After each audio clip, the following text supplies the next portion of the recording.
say, yeah, what everybody's doing is moist. How? What everybody dissing Haaland is moist because the guy has already... It's a pylon. He's already violated the league. You're talking about a man... Is he not still... Hold on. 3 goals a time.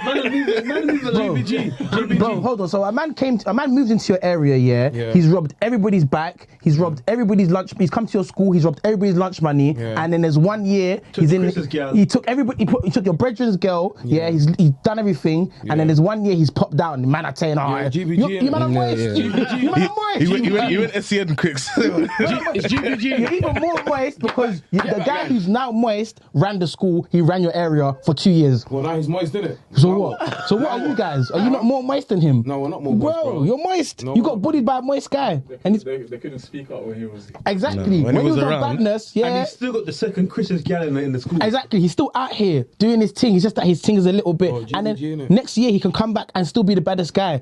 Wait, all his brothers just went jail, innit? All his brothers. Do you get what I'm saying? You're just violence and we not but for the analogy, you know. For the analogy, exactly. But I think it's moist, fam. Like even someone who ran with the narrative was Rory, the football guy. He tried to come with what I said 2 years ago. Yeah, mate, a treble later, a prem later, and 2 golden boots. Oh, you got it so right. No, you're still wrong. Facts. You're wrong.